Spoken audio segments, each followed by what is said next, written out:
All right, so today we're diving into something that I know a lot of our listeners are thinking about as they're planning for retirement.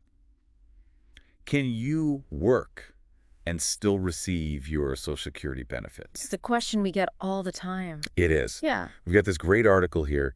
Can you work and still receive Social Security benefits? Here's what you need to know. And I'm excited to dive into this with you Yeah, should be good. because there's some really valuable information in here that could seriously impact people's retirement plans. And one of the things that jumped out at me right away is this idea, and it might be a surprise to some folks, is that working could actually increase your Social Security benefits.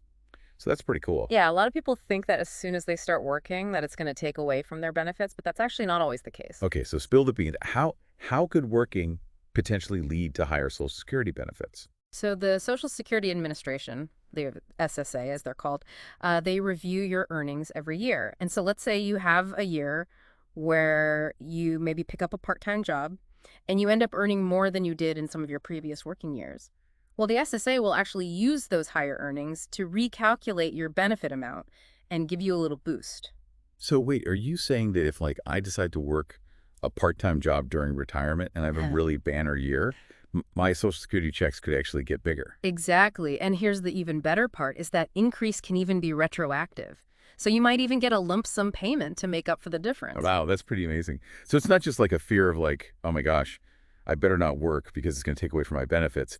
There's actually this potential to increase your benefits. Now, I'm sure there's some like rules and limitations, right?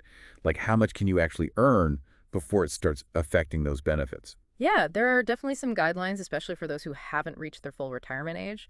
The SSA sets these specific earnings limits, and if you go over those, then your benefits might be temporarily reduced. Okay, so let's dive into those limits. Yeah. What are we looking at for 2024? All right, so for 2024, if you're under full retirement age for the entire year, the magic number is $22,320. So if your earnings from working exceed that amount, you'll see a reduction in your Social Security benefits. Okay, so let's break that down a little bit. Let's say someone is under full retirement age and they make $30,000. How much would their benefits be reduced in that case? All right, so the reduction is calculated proportionally. For every $2 you earn above that limit, your benefits are reduced by $1. So in this case, they're $7,680 over the limit, which means their benefits would be reduced by $3,840 for the year. Got it. So it's not like an all or nothing thing. You don't just lose all your benefits if you happen to Yeah. go over. Now, what about folks who are in the year they reach full retirement age? Is the limit different for them? Yes, it is significantly higher. In the year you reach your full retirement age, you can earn up to $59,520 before you start seeing any reductions. However, there's a little catch to that. This limit only applies to earnings before you actually hit your full retirement age. Okay, so once I hit that full retirement age, I can work as much as I want and it won't affect my benefits. Exactly, you can breathe a sigh of relief. That's incredible. But what happens if someone goes over that limit in those months leading up to their full retirement age? Like, does that mess things up permanently? Not permanently. So if you do exceed that $59,520 limit in those months leading up to your full retirement age, your benefits are reduced by $1 for every $3 you earn above the limit. However, and this is key, once you hit your full retirement age, the SSA recalculates everything. So any reductions you had earlier in the year are adjusted and you start receiving your full benefit amount going forward. So even if you have those reductions early on, you eventually get that money back. Yes, exactly. It all evens out in the end. That's a relief. Okay, so just to make sure I'm following along here in 2024, if you are under full retirement age for the entire year, the earnings limit is $22,320. If you are reaching full retirement age that year, it's $59,520. And once you hit full retirement age, there's no limit at all. That's it. You got it. Okay, good. I feel like we're making progress here. Yeah. But before we move on, I think we need to address something else. When we're talking about these earnings limits, what exactly are we talking about? Like, what counts as earnings when it comes to these limits? Is it every single penny that comes in? That's a great question, and it's an important distinction. So when the SSA is looking at whether or not you've exceeded those limits, they're primarily focused on income that's directly related to working. Okay, so we're talking like wages, salaries, bonuses. What are things like commissions if you're in sales? Exactly. All of those things would count towards your earnings limit. Vacation pay would also be included in that calculation. Okay, that makes sense. So what doesn't count? What kind of income can I have without stressing about those limits? So think of it this way. The SSA is mostly concerned with income from active work. So things like pensions, investment income, the interest you earn on your savings accounts. Even veterans benefits or other government and military retirement benefits, those are all excluded from the earnings limit calculation. Okay, so even if you're receiving a pension or have some passive income streams, that's not going to count against you. You got it. That's good to know. It's all about finding that balance between encouraging people to work if they're able to, while also recognizing that people have different sources of income during retirement. It's not a one-size-fits-all situation. Yeah, that makes a lot of sense. It's trying to feel like all the pieces of the puzzle are coming together. Yeah. But I always find that real-life examples can really help to solidify things. Do you have any scenarios that we could walk through? Of course, let's imagine someone named Sarah. She's a teacher and she's getting ready to retire. She's currently receiving $800 a month in Social Security benefits. That's $9,600 for the year. And she decides to pick up a part-time tutoring gig, and she earns $12,320 from that. Okay, so she's under that $22,320 annual limit for those under full retirement age, right? Exactly. So in Sarah's case, her benefits wouldn't be reduced at all. She would receive her full $9,600 in benefits, plus the earnings from her tutoring work. So she's coming out ahead there. But what if Sarah decides, you know what, that part-time tutoring gig isn't really doing it for me. I want something a little bit more demanding. Yeah. And she takes on a job that pays, say, $32,320. All right. So now we're talking about a situation where she's exceeding that limit by $10,000 to be exact. And that would lead to a $5,000 reduction in her benefits for the year. But this is where things can get a little interesting. Remember that special rule we talked about earlier? Oh, right. The one about only receiving benefits for part of the year. That's the one. So let's say Sarah decides that she's only going to work for the first 6 months of the year. She earns that $32,320, and then she considers herself retired for the remaining 6 months. Okay, so even though she's exceeding the annual earnings limit, she wouldn't necessarily have her benefits reduced for those final 6 months when she's not working. Exactly. It allows for a little bit of flexibility. And it recognizes that not everyone works a full calendar year.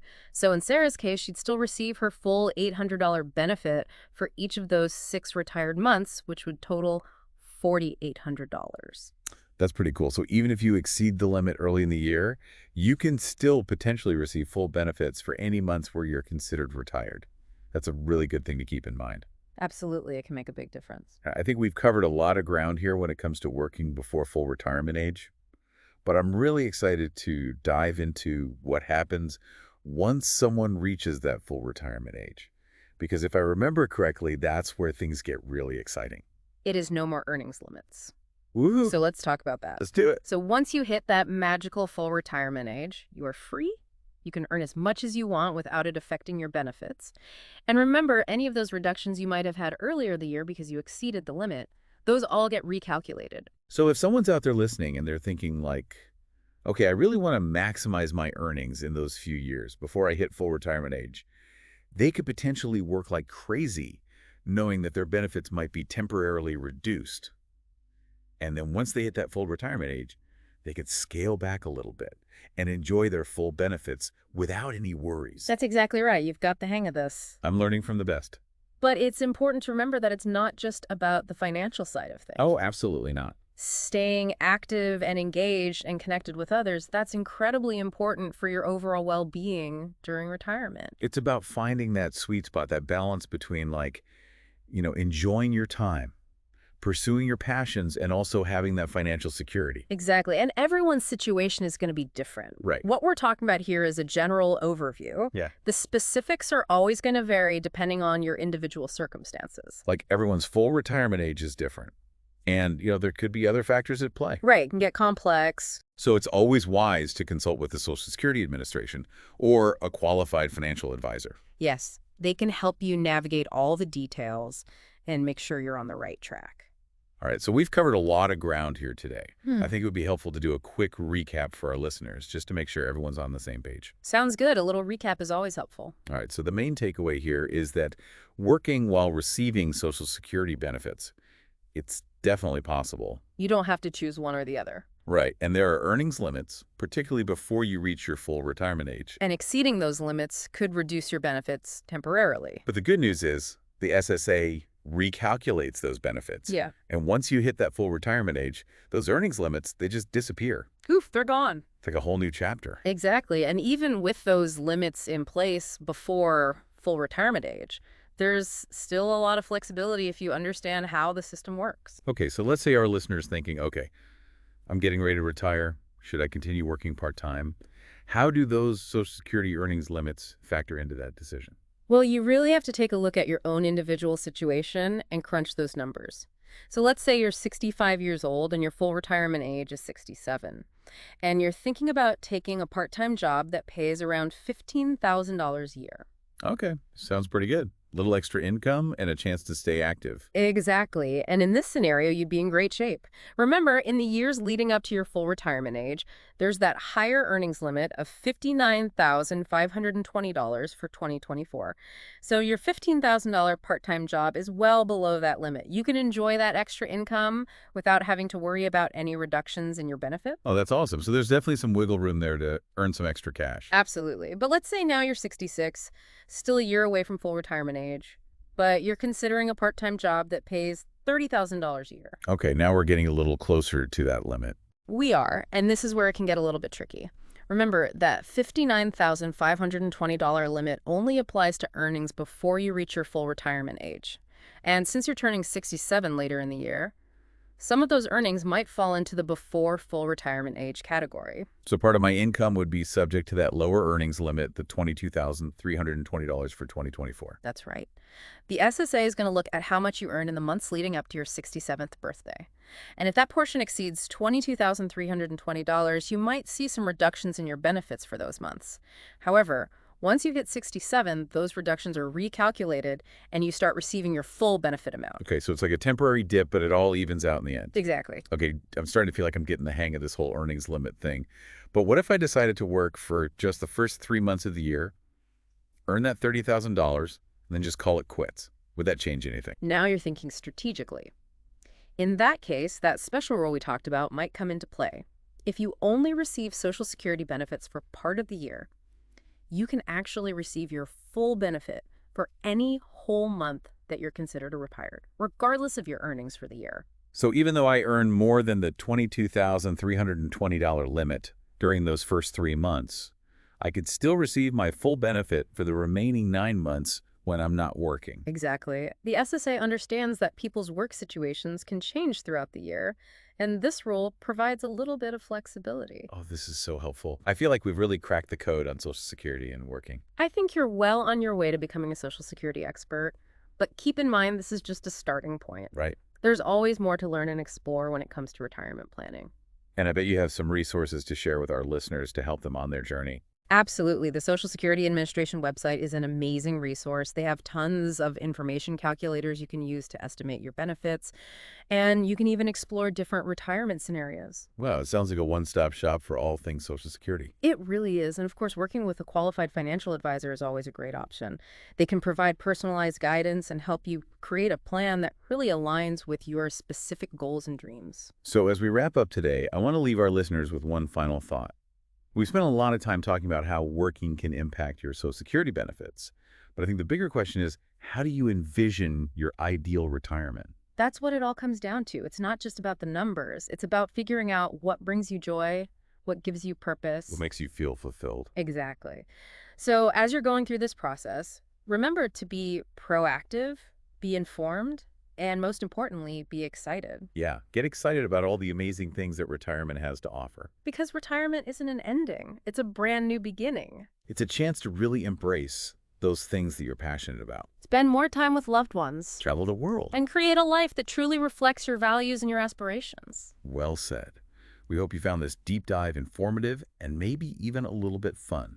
Remember, knowledge is power, and with a little planning and a lot of enthusiasm, you can create a retirement that's both financially secure and incredibly fulfilling.